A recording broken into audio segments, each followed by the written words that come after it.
નમસ્કાર દર્શક મિત્રો, આપ નિહાળી રહ્યા છો N24 ગુજરાતી। તો નજર કરીશું આજના મહત્વના સમાચાર પર। વડોદરાના માણેજા વિસ્તારમાં એક ઉડા મકાન ગંદકીનું અડ્ડું બની ગયું છે અને સ્થાનિક લોકો માટે મોટી માથાકૂટ સર્જી રહ્યું છે। લાંબા સમયથી બિનવસવાટ રહેલા આ મકાનમાં કચરાના ઢગલા, ગંદુ પાણી અને અસ્વચ્છ પરિસ્થિતિઓએ જાણે ગંદકીનું સામ્રાજ્ય જ ઊભું કરી દીધું છે। આસપાસ રહેતા લોકોના જણાવ્યા મુજબ મકાનમાં રોજબરોજ કચરો ફેંકવામાં આવે છે, જેના કારણે ત્યાંથી ઉઠતી ભયાનક દુર્ગંધ આખા વિસ્તારમાં ફેલાઈ રહી છે। સ્થિતિ એટલી બેકાબુ બની ગઈ છે કે મચ્છરો, માખીઓ અને અન્ય જીવોનું ઉપદ્રવ ભારે પ્રમાણમાં વધી ગયો છે, જેના કારણે ચેપજન્ય રોગો ફેલાવાનો ખતરો પણ ઊભો થયો છે। ખાસ કરીને નાના બાળકો અને વડીલો માટે આ પરિસ્થિતિ ચિંતાજનક બની રહી છે। સ્થાનિકો કહે છે કે સાંજ પડતા જ મકાનની આસપાસ ઊભું રહેવું મુશ્કેલ બની જાય છે। રહેવાસીઓનો આક્ષેપ છે કે આ મુદ્દે તેઓએ અનેકવાર મ્યુનિસિપલ કોર્પોરેશનમાં રજૂઆત કરી છે, પરંતુ હજી સુધી કોઈ ઠોસ પગલાં લેવામાં આવ્યા નથી। તંત્રની નિષ્ક્રિયતા સામે લોકોમાં રોષ ફાટી નીકળ્યો છે। ટેક્સ અમે સમયસર ભરીએ છીએ, પણ મૂળભૂત સુવિધાઓ માટે વારંવાર વિનંતી કરવી પડે છે, એમ એક રહેવાસીએ કડક શબ્દોમાં કહ્યું। સ્થાનિકોમાં ભય પણ છે કે આ ખાલી મકાન ગેરકાયદેસર પ્રવૃત્તિઓ માટે પણ હોટસ્પોટ બની શકે છે। રાત્રિના સમયે શંકાસ્પદ લોકોની અવરજવર વધતી હોવાની ચર્ચાઓએ ચિંતા વધુ ઘેરી બનાવે છે। હવે વિસ્તારના લોકો એકસાથે આવી તંત્ર સામે કડક કાર્યવાહી કરવાની માંગ કરી રહ્યા છે। તાત્કાલિક મકાનની સફાઈ, ફોગિંગ અને સુરક્ષા વ્યવસ્થા ગોઠવવા માટે તેઓએ અંતિમ ચેતવણી આપી છે। જો તંત્ર સમયસર પગલાં નહીં ભરે તો લોકો દ્વારા ઉગ્ર આંદોલન કરવાની પણ ચીમકી આપવામાં આવી છે। અને અમારા નાના નાના છોકરા બી બતાવું તમને। આ જો અમારી ગલી છે, આ જોઈ લો, આ અમારી ગલી છે। આ 5 વર્ષથી અમે હેરાન થઈએ છીએ। વરસાદ હોય, ગરમી હોય, ઉનાળો હોય, શિયાળો હોય, બધામાં અમે હેરાન થઈએ છીએ। ક્યાં જઈએ અમે? નાના નાના આવા છોકરા લઈને ક્યાં જઈએ?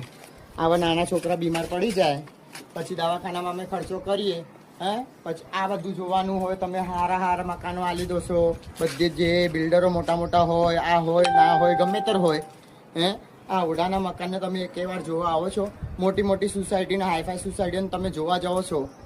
આ ઓડાના મકાનમાં તમે મકાનો આલો છો, ગરીબોને આલો છો। મોદી સરકારી મકાન કરીને તમે આપો છો, તો સરકારી મકાનને સુવિધા બી તો આપવી જોઈએ ને। તમારે સુવિધા આપશો તો આમ જનતા તમને સરકારને સાથ આલશે। તમે સરકાર કેવી રીતે આગળ વધો છો? આમ જનતાના લીધે, કોઈ મોટા મોટા બિલ્ડરો લીધે નહીં ને કોઈ મોટા મોટા સાહેબો લીધે નહીં। આમ જનતા છે ને ત્યારે તમે આ ખુરશી પર બેઠા કહેશો। આમ જનતા ચાહશે ને તો ખુરશી પર બેહાડી બી શકે ને ખુરશીથી ઉતારી બી શકે।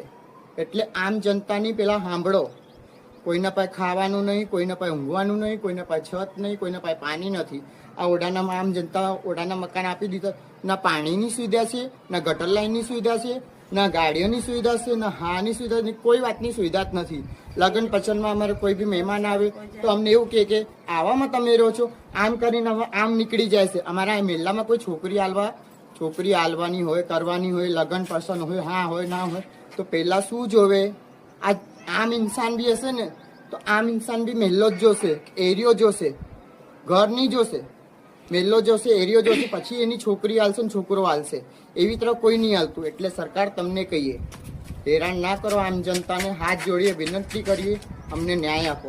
બીજું કચરાનું છે, અમારા મહેલાનું જ છે, અમારા ઓડાના મકાનનું માણિકિયાનું છે।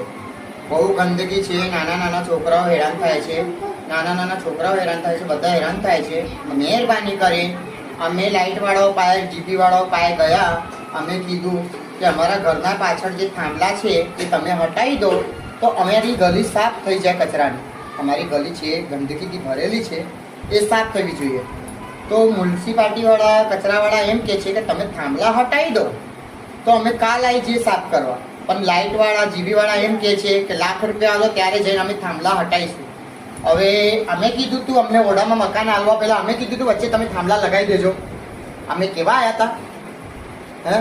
તમે 10,000 રૂપિયા લઈ અને અમને ઓડાના મકાન તો આલી દો છો, 2 લાખમાં, 1.5 લાખમાં મકાન તો આલી દો છો, પણ મકાન આલ્યા પછી તમે કેટલું તો જુલુમ કરો છો અમારા પર। આ બધું કચરો સાફ કરવા નહીં આવતા, અને નહીં કોઈ દાડો ઓડાના મકાનને જોવા નહીં આવતા। આ તરસાલીમાં મકાનો એટલા ઓડાના ખાલી પડ્યા છે, પ્રતાપનગરમાં ખાલી પડ્યા છે, બધી જગ્યાએ ઓડાના મકાન ખાલી પડ્યા છે, બધી જગ્યાએ તમે લઈને મૂકી બેઠા છો। રે કોઈ હપ્તો નહીં ભરતો ડાયરેક્ટ આઈને સીલ લગાવી દો છો તો સીલ લગાવો છો તો પેલી સીલ લગાવવા પહેલા હે ને તમે જાણકારી કરી લેવાની કે એને રૂમ આપવા જેવો છે કે નહીં, પછી રૂમ આપવાનો, પછી સીલ મારવાનું. હા, એમાં સીલ નહીં મારવાનું. અને પાછળની જે ગંદકી છે ને માણેજાના ઓડાના મકાનમાં ગલીઓમાં, એ ગલીઓની સાફ કરાવવાની જિમ્મેદારી તમારી છે. સરકાર તમને કહું છું, તમારી જિમ્મેદારી છે. જે વાણિજામાં વોટ લેવા આવે છે ને ઘરે ઘરે, એની જિમ્મેદારી છે આ ગલી ખાંચા સાફ કરાવવાની, રોડ બનાવવાની, પાણી લઈને આપવાનું. બધી સુવિધા સરકારને આલવાની જરૂરી છે. માણેજા ઓડાના મકાનમાં, બધી જગ્યાએ ઓડાના મકાનમાં.